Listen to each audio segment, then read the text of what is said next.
Le 2 avril 1987, une jeune femme de 20 ans, nommée Diana, a été retrouvée morte au pied d'une falaise. Cela a initialement été considéré comme un accident tragique. On s'est simplement dit qu'elle s'est approchée trop près du bord et a trébuché. Malheureusement, ce ne serait pas la première à qui ça arrive. Il s'est finalement avéré qu'il s'agissait du 4e décès suspect associé à la femme qui a signalé cet accident. Alors, une enquête a été ouverte pour déterminer si ce drame était un accident, un suicide ou un meurtre. C'est cela qu'on va découvrir dans cette vidéo. Bonjour tout le monde, aujourd'hui on va aborder le cas Diana Herbert. Alors si vous aimez les histoires mystérieuses, les true crime, vous êtes au bon endroit. Abonnez-vous et activez la cloche.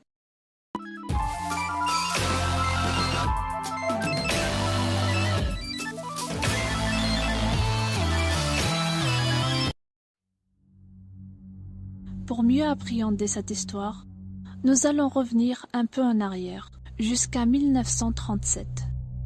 En janvier de cette année-là, naît Virginia Hoffman à Ithaca, dans l'État de New York. Son enfance n'est pas très joyeuse. Elle grandit dans la plus grande pauvreté et subit des abus physiques et sexuels.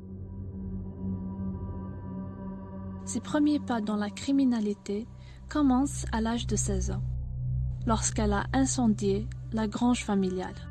À cette époque, Virginia est soupçonnée d'incendie criminel, mais aucune preuve de sa culpabilité n'a pu être trouvée. L'année suivante, elle se marie avec Dick Coates et ils déménagent dans la maison des parents de Dick.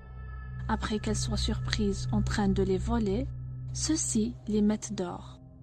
Le couple part alors se réfugier chez les parents de Virginia.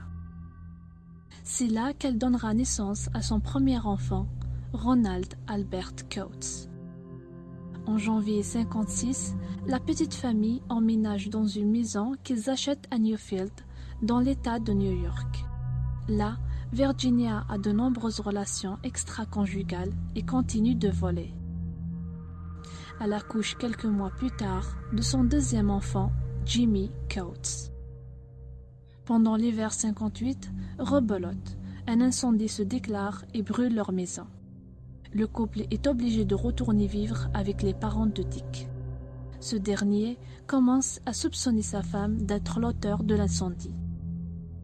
Pour ne pas arranger les choses, quelques mois plus tard, elle est arrêtée pour avoir volé des chèques d'un montant de 195 $. Elle plaide coupable et écope de 2 ans de probation. 2 ans plus tard, nouvel incendie, qui aura lieu cette fois-ci dans une maison que le couple louait. Il y aura pour conséquence la séparation du couple 9 ans plus tard. Dick accuse sa femme, mais décide de ne pas se séparer d'elle que bien plus tard, pour le bien des enfants. Après cet incendie, Virginia emmène ses 2 fils et part se réfugier chez son père. Elle a 30 ans en 1967 quand la demeure de son père à Ithaca prend feu. Pour rappel, c'est le 4e incendie qu'elle déclenche. Pour ne pas attirer les soupçons sur elle, elle saute d'une fenêtre située au 2e étage et se frappe la tête à l'atterrissage. Elle est alors hospitalisée pendant 2 semaines. En 1967, elle donne naissance à sa 3e et dernier enfant, Cynthia Elaine Coates, alors que le divorce du couple devient lui officiel. Elle se remarie 2 ans plus tard avec Sylvester Bud Reardon à Santa Clara, en Californie. En décembre 1972, le corps de Cynthia Elaine, 3 ans, est découvert dans la grange par Virginia. L'enfant s'était soi-disant pendu avec du fil de fer par accident, ce qui fait plutôt penser à un meurtre dont on ne pourra cependant jamais prouver l'acte volontaire opéré par Virginia. 2 ans après, c'est au tour de son 2e mari, 36 ans, de passer de vie à trépas. Bien qu'il soit mort de cancer, beaucoup spéculent que Virginia ait accéléré le processus. En effet, avant la mort de son mari, elle a persuadé les médecins qu'elle était pleinement qualifiée pour lui injecter divers médicaments. Néanmoins, Les dossiers de l'hôpital documentent un incident où il a failli mourir sous la surveillance de Virginia, en recevant une double dose d'analgésique puissant. La nuit de sa mort, Virginia a donné de l'argent à ses enfants pour une soirée en ville, sûrement pour les éloigner. À leur retour, il était déjà mort. Dans les deux cas, après la mort de sa fille et la mort de son mari, elle a reçu une indemnisation de l'assurance. 10 ans plus tard, en 1984, elle se marie pour la dernière fois avec Billie Joe McGinnis. Quelques mois plus tard, la maison de Virginia où vit sa mère à Palo Alto prend feu elle aussi. Néanmoins, l'assurance décide de la faire reconstruire plutôt que de payer. Sûrement que la maison n'était pas complètement détruite. Seulement quelques jours plus tard, la demeure flambe à nouveau, et cette fois-ci, le sol est complètement brûlé. Les inspecteurs de l'assurance qui viennent voir les faits soupçonnent l'incendie volontaire, mais finissent quand même par payer Virginia en lui versant 122 000 $. En août de l'année d'après, sa mère qui a 74 ans décède d'une attaque du cœur dans des circonstances mystérieuses. Et Virginia récupère une fois de plus de l'argent de l'assurance vie. En 1986, elle rencontre une jeune femme isolée et vulnérable nommée Diana Herbert Wild.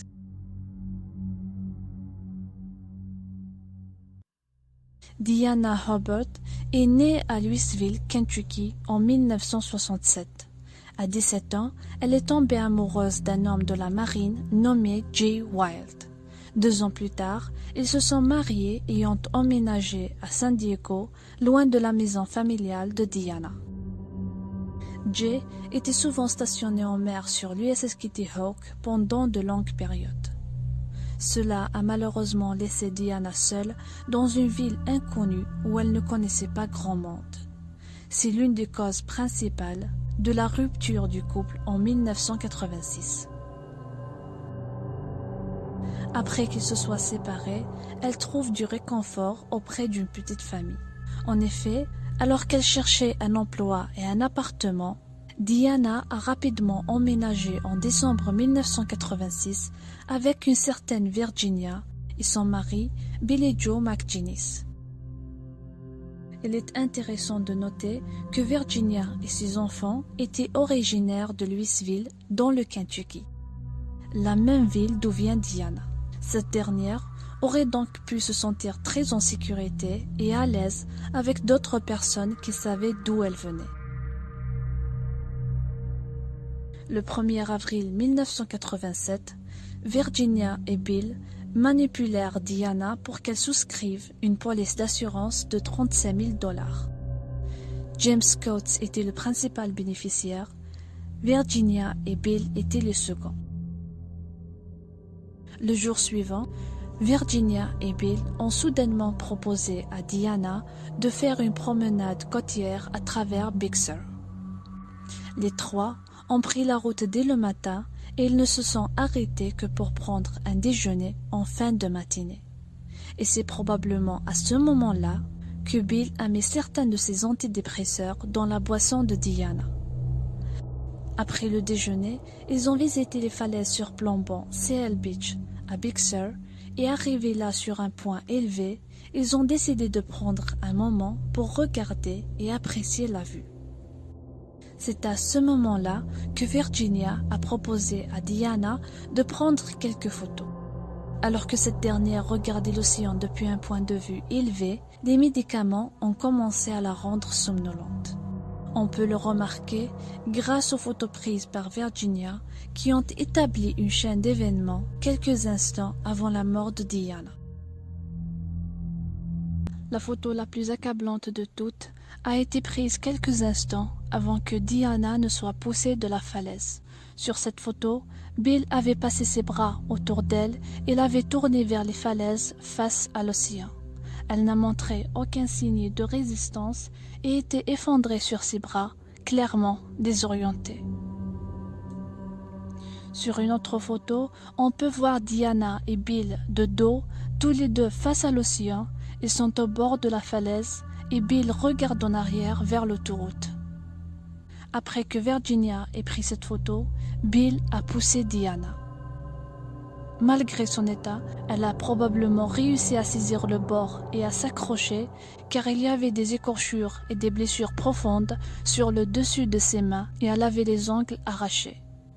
Et au lieu de l'aider, Virginia et Bill ont pris des pierres et ont fait en sorte de frapper et de piétiner le dessus de ses mains jusqu'à ce qu'elle soit forcée de lâcher prise.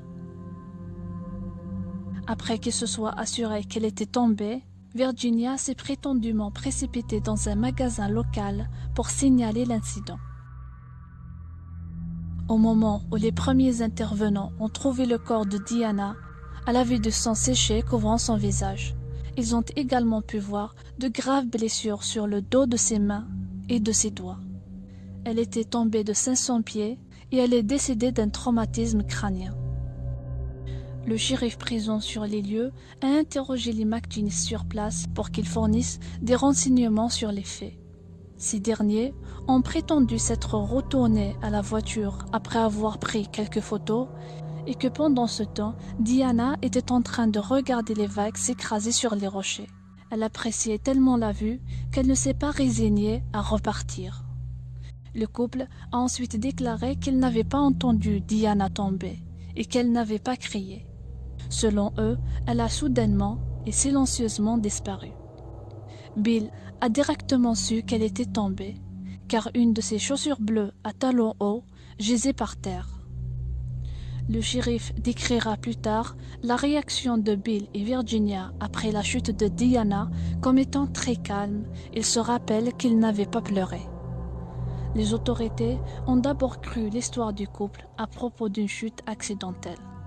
Malheureusement, des accidents se sont souvent produits sur les falaises de Big Sur. Après coup, Virginia a immédiatement déposé une réclamation pour le paiement de l'assurance de Diana.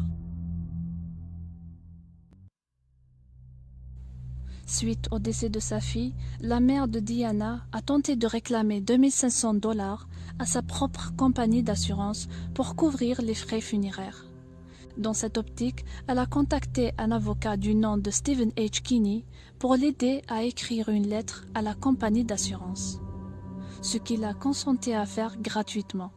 Il ne savait pas alors qu'il finirait par travailler sur cette affaire pendant plusieurs années. À mesure que l'avocat travaillait sur ce dossier, il a commencé à découvrir des détails mystérieux qui suggéraient un meurtre, tels que les photos prises par Virginia. Cependant, les photos n'étaient pas suffisantes pour prouver au tribunal qu'un meurtre réel avait eu lieu. Une petite recherche supplémentaire a montré que Virginia avait souscrit une police d'assurance vie de $35,000 sur Diana, juste un jour avant sa mort. Ce qui est troublant à propos de cette assurance, en plus du fait qu'elle a été prise un jour seulement avant la mort de Diana, et que les McGinnis ont soutenu que Diana et James, le fils de Virginia, étaient fiancés, et du fait qu'il était naturel pour eux d'avoir une police d'assurance sur leur future belle-fille. Cependant, ni Diana ni son mari n'avaient commencé le processus de divorce. En fait, la plupart des membres de la famille de Diana affirment qu'elle prévoyait de se remettre avec Jay et de retourner au Kentucky. De plus, James était en prison le jour où ils ont signé le contrat d'assurance.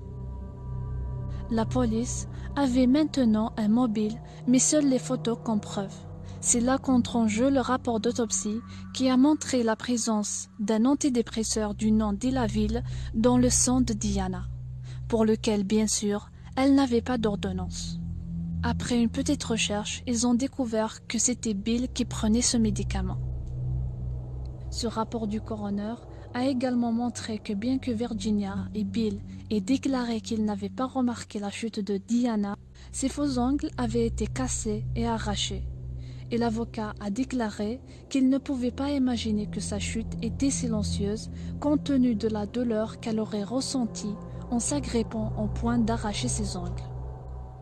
Indépendamment, Stephen H. Kinney a commencé à vérifier les antécédents de Virginia et a découvert son histoire en tant que reine des assurances, ainsi que son implication dans au moins 5 incendies et 3 meurtres suspects qui lui ont rapporté de l'argent grâce aux assurances.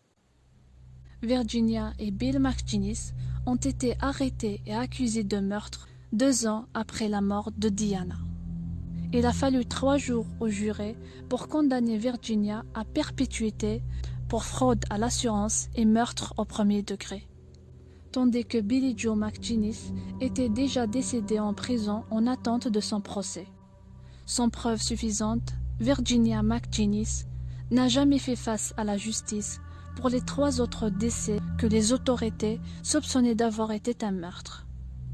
L'opinion non officielle mais à peu près définitive des forces de l'ordre est qu'elle avait été une tueuse en série sociopathe.